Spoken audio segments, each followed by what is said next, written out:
Selanjutnya saya mau ke Mas Lai kali ya, Mas Lai dari Netflix.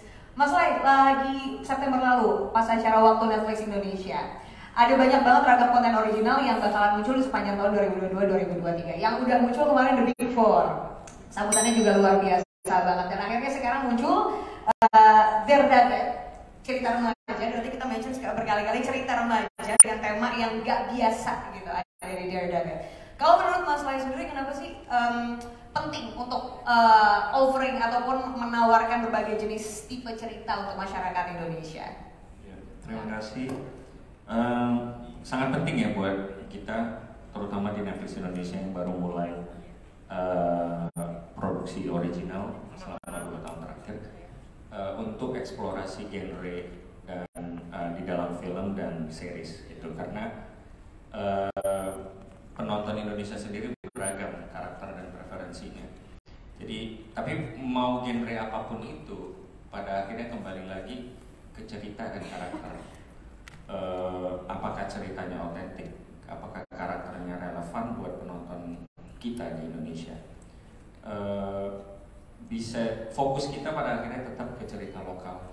Kalau misalnya kita bisa relevan di lokal, dan ada saatnya karena Netflix itu global platform dan filmnya bisa dinikmatin atau sukses di negara lain, itu sebenarnya cuma bukti kalau walaupun beda budaya, kalau ceritanya kuat dan relevan dengan orang-orang, itu pasti bisa dinikmati di mana saja. Itu sih. Relatable ya, orang apa sih, proximity, kedekatan sama masyarakat tuh ternyata bisa bikin orang juga interest untuk melihat ada satu karya ya, terutama film. Terima kasih Mas Lai. Saya balik lagi ke teman-teman, ke Emir, Kathleen dan juga Shenina. Pas pertama kali dikasih skripnya, baca, ngelihat Daredevil itu seperti ini gitu, apa yang respon kalian yang paling bisa kalian ingat pas ngelihat? Oke, kayaknya gue ambil deh. Mungkin Emir tuh bilang.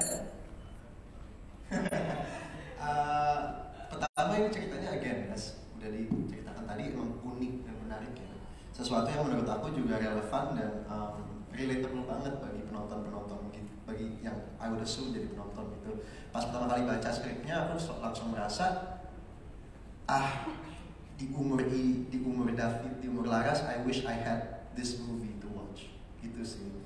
Jadi sebenarnya it's like, I don't know, it's like a love letter to my past self gitu kan film ini. Jadi makanya itu aku excited, semoga bisa membantu dan juga entertaining bagi para penonton. Jadi gak pakai mikir 2 kali, langsung oke gitu ya.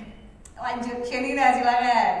Sama sih, cuma maksudku pertama kali aku baca karena aku pernah di posisi Laras, maksudnya pernah kayak relate kayak, oh gue tuh punya perjalanan tersendiri ya, sampai akhirnya gue bisa menerima diri gue sendiri.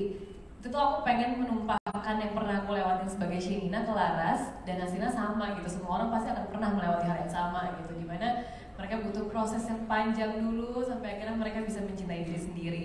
Nah, itulah yang kenapa aku pengen banget menjadi Laras di sini, karena aku pengen orang yang nonton juga ngerasain apa yang kayak aku rasain gitu. Ditambah yang nulis tuh seumuran sama aku kan, Kawin itu seumuran sama aku.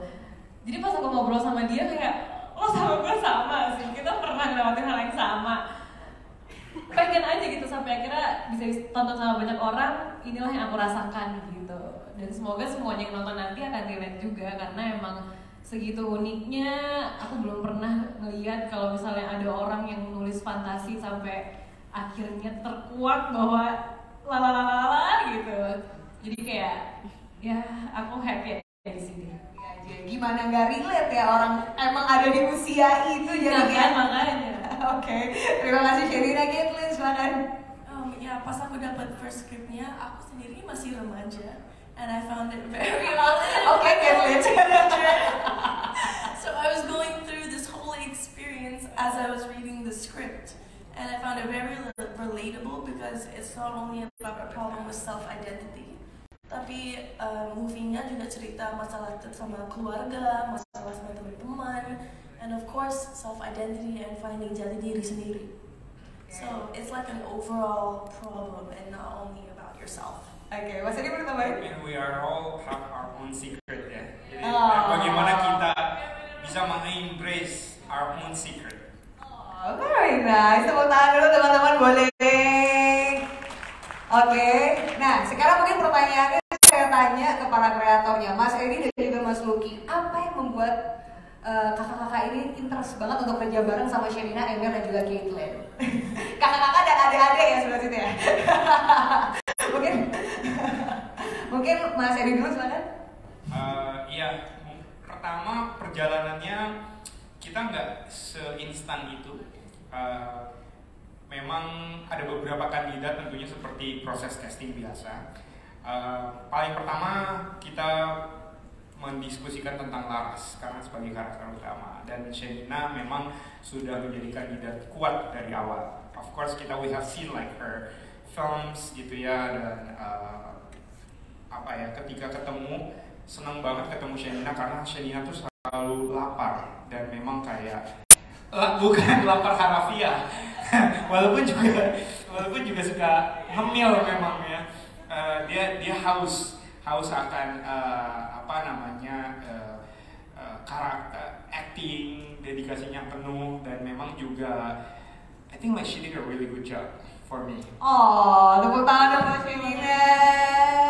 Dan setelahnya tentunya Emir dan Caitlyn along the way kita juga membuka kesempatan. Memang menarik sekali, Emir baru kembali lagi ke tanah air setelah of course kita tahu Emir mantan aktor cilik gitu, dan akhirnya kembali. I think it's a good way untuk kita juga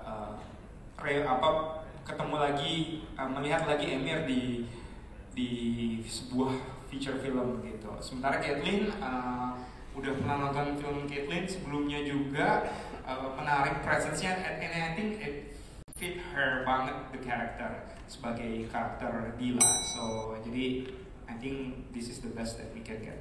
Walaupun udah melewati prosesnya, semua ketemu sama jodohnya langsung ya, karakternya ya berjodoh sama adik-adik lagi.